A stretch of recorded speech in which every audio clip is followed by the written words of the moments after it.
Hello बच्चों, let's read the question. तो इस क्वेश्चन में हमें बोला गया है कि गैमीटोफाइट्स जो हैं they do not have any free independent existence in किनमें से इनमें हमें फ्री इंडिपेंडेंट एग्जिस्टेंस नहीं मिलता है गैमीटोफाइट्स का। जहाँ पे ऑप्शंस हमें क्या क्या दिए गए, ए फ्यूनेरिया, बी पॉलीट्राइकम, सी सीट्रस, डी ड्रायोप्टेरिस। तो इस क्वेश्चन की अगर हम की कॉन्सेप्ट के बारे में बात करते हैं तो हम लोग बोल सकते हैं that will be gametophytic stage of various divisions of plant kingdom. And यहाँ various divisions of plant kingdom में हम लोग किसके बारे में बात करने वाले हैं, that will be pteridophytes and gymnosperms. So हम लोग यहाँ पे लिख सकते हैं सबसे पहला ऑप्शन के बारे हम लोग स्टार्ट करते हैं और उसके गैमेटोफिटिक स्टेज के बारे, दैट इज फ्यूनेरिया। सो अगर हम फ्यूनेरिया की बात करें यहाँ पे तो हम लोग बोल सकते हैं कि it is a type of moss. तो जिसका मतलब हो गया है कि ये कौन से हमारा किंगडम में आया, कौन से डिवीजन में आएगा, दैट इज ब्रायोफाइट्स। सो हम लोग जानते हैं कि ब्रायोफाइट्स में गैमीटोफिटिक स्टेज जो होता है वही डोमिनेंट होता है। तो हम लोग यहाँ लिख सकते हैं गैमीटोफाइट जो होता है दैट इज डोमिनेंट। डोमिनेंट कहने का मतलब है कि ये मेन प्लांट बॉडी होता है, साथ ही साथ फ्री लिविंग भी होता है। एंड इसीलिए हम लोग बोल सकते हैं कि यहाँ पे गैमीटोफाइट जो है वो फ्री इंडिपेंडेंट एक्जिस्टेंस उसका रहता है because they have this photosynthetic stage.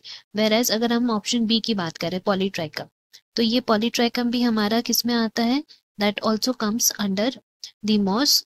तो यही हम लोग बोल सकते हैं कि it is also a type of moss. इसका मतलब है कि ये भी हमारा ब्रायोफाइट्स में आता है, तो इसके लिए भी कैरेक्टरिस्टिक सेम ही हो जाते हैं, that is gametophyte being dominant free living stage photosynthetic. Now अगर हम लोग बात करते हैं ऑप्शन सी की, ऑप्शन सी में क्या दिया हुआ है, सिट्रस। तो अगर हम सिट्रस की यहाँ पे बात करते हैं देन हम लोग बोल सकते हैं सिट्रस क्या है, एक जिम्नोस्पर्म है। सो जिम्नोस्पर्म में तो हम लोग जानते ही हैं कि उसमें सीड बियरिंग होते हैं वो, दैट मीन्स इसका गैमेटोफिटिक स्टेज फ्री लिविंग नहीं है।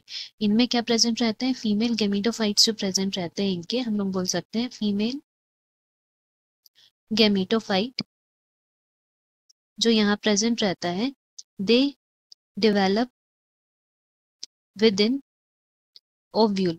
ओव्यूल के अंदर ये डेवलप होते हैं जिसके वजह से क्या होता है कि यहाँ male gametophytes are developing within the pollen grain and female gametophyte within ovule. तो यहाँ हम लोग लिख सकते हैं कि male gametophyte develop within pollen grain. बस इसमें डिफरेंस यही रहता है कि इनका कवरिंग्स नहीं रहता है ओव्यूल के केस में। तो इसीलिए हम लोग बोल सकते हैं कि इनमें सीड्स कवर्ड अप नहीं होते हैं, बट हम लोग बोलेंगे कि यहाँ पे जो सीड्स हैं वो गैमीटोफिटिक स्टेज वो इंडिपेंडेंटली एग्जिस्ट नहीं करता है, वो डिपेंडेंट रहता है। दैट इज द रीजन ये स्टेटमेंट हमारा करेक्ट हो गया है। दैट मीन्स हम लोग बोल सकते हैं कि यहाँ हमारा करेक्ट ऑप्शन कौन सा हो गया, option C, that is citrus. Now last option की अगर हम बात करें ड्रायोप्टेरिस, तो ड्रायोप्टेरिस एक तरह का फर्न है, दैट मीन्स वो कौन से डिवीजन में आता है, टेरिडोफाइट्स। एंड टेरिडोफाइट्स में भी हम लोग जानते हैं कि गैमीटोफाइट जो होता है prothallus is free living and photosynthetic, इसीलिए ये स्टेटमेंट ये ऑप्शन भी हमारा इनकरेक्ट है। एंड हेंस हम लोग यहाँ से बोल सकते हैं कि सिट्रस इज द प्लांट जिनका gametophyte does not have any free independent existence.